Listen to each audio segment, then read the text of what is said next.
Hey guys, just wanted to do a quick tour here, really casual, kind of vlog style, nothing fancy. Just want to do a quick tour of my little home-based office slash the SimRacing den.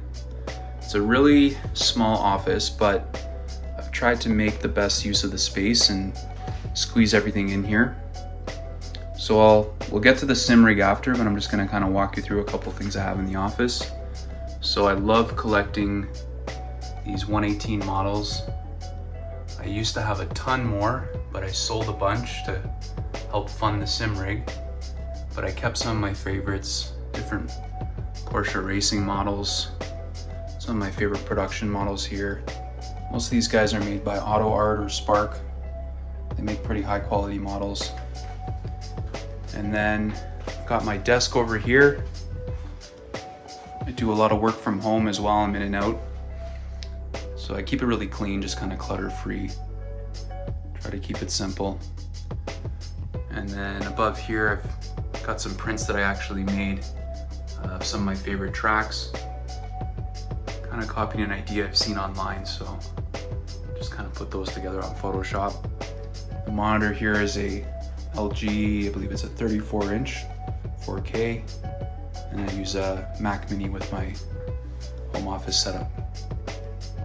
Got some wall art here, and then on the back shelves, just like to display a few things, a couple books, some more models, keep some of my wheels when I'm not using them here, some business awards, my first iRacing win, and big fan of Lego as well, and anything they make Porsche, pretty much have to buy. So yeah, that's it, that's the office part. That's not what you're here for. You wanted to see the sim rig. So let me walk you through this. We'll kind of go top to bottom. So on the top here, I got a lot of questions actually about this online. So I got the idea because I've seen a lot of people would build sort of a canopy, you know, to kind of block out the top of their walls. So when they're sitting in the rig, it adds a little bit more immersion, but I want to take it one step further and kind of make it feel like you're sitting in a car. It really kind of darkens things inside and just gives you more immersion basically.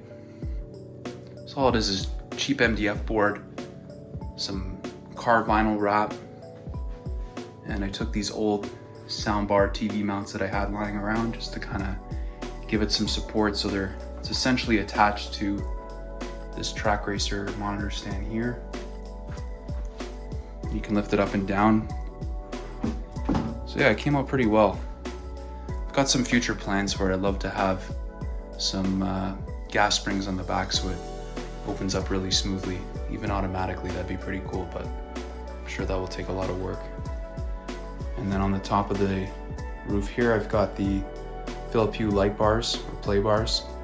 You may have seen some other videos. Basically, what these do is they sync to the lighting in the game, so they're tracked to whatever light displays on the dashboard of the vehicle. So when you drive through trees or shadows, it's going to mimic the lighting in the cockpit. When I'm not racing, I kind of just have them change colors, just kind of looks cool. And then yeah, so these are MSI 32-inch curved monitors. They're a 15R curve, and they work really well. The price was really good quality. They're only 1440p, but I find that's enough, and you get a little more frame rate. They actually go up to 165 frames per second. And then the wheelbase that I'm running is the Fanatic DD1 with a Podium Hub wheelbase here, Podium button module, and Turn Racing's R320, which I did a full review on, so you should definitely check that video out. And then I have a keyboard mount to the left. That's a track racer keyboard mount made for this cockpit. And so yeah, this cockpit is the track racer TR8. So it's the 3rd generation, I believe. They now have the TR8 Pro, which they've made a lot of improvements to. In retrospect, I would have liked to have gone with an aluminum rig, but when I first started out, I wasn't sure how deep I was going to go into this hobby, so I had a very simple setup with one TV screen and an Xbox. So it's grown quite a bit, and I plan to upgrade that down the road. But you do have to get creative in terms of mounting things onto this cockpit, but you can make it work.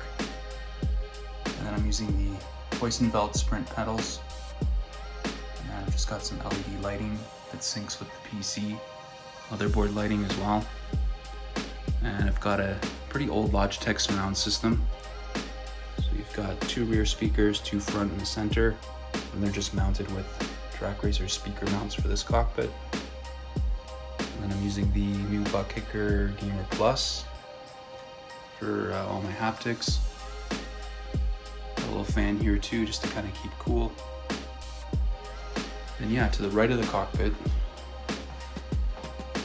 this is a button box that I found on Etsy, but they also have their own website. They're called Racebox SimRacing. They're based out of Mexico, and they're making some really cool products. I'm going to do a full review of this button box in the coming weeks, but it's actually got a built-in screen that you can use to display anything through SimHub, telemetry, or your lap times, or whatever you want. And then on the top here, I've got another dash, another Etsy find from KGL.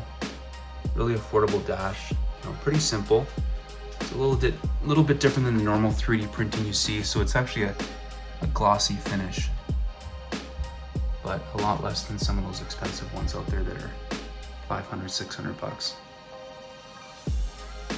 And then on either side, I've got 2 stream decks. This one here has, I've got programmed to control a lot of things on my PC, whether shutting it down, restarting it, music.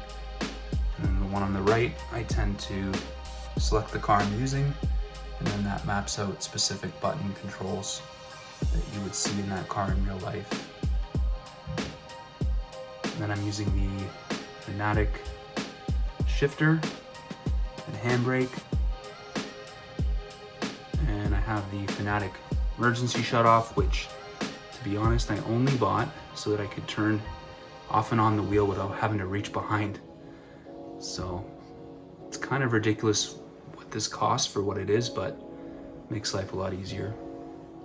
And then just below that, got these sort of mounted onto the shifter base, so they're part of the cockpit. Wanted to kind of create the idea of a center console. This PC panel here is basically a volume mixer, so you can program these knobs to any channel you want. The first knob controls sort of my main volume. Second one is your game specific volume. The third one controls the level of the butt kicker. You can mute it from there. And then the fourth one is for crew chief. And then yeah, just use the monitor riser here to act as a mouse pad. And to the right, got the big PC that I just finished building. So I started with a Xbox, then I had a pre-built PC, but I wanted to build as powerful as a PC as I could basically get. So it's a fully water-cooled RTX 3090, Intel 12900K. All these parts are from a company called EK, which is known to be one of the best in sort of the water-cooled PC world. So it's pretty cool. All the fittings, you have to buy them individually, but they're all compatible and it's really easy to put together. You don't need to make any bends in the tubes whatsoever. So there's 3 radiators, 10 fans, keep everything really cool. Yeah, I'm able to run most games like pretty much max graphics and iRacing at about 160 frames a second. So that's it, guys. Appreciate you watching. Make sure you subscribe to the channel. I'm gonna be doing some better videos that look better than this, and getting into some product reviews, doing some tips and tricks that I've learned, how to set different things up for any beginners out there. So yeah, definitely hit the like button if you enjoyed the video. Hope that you subscribe, and happy racing out there.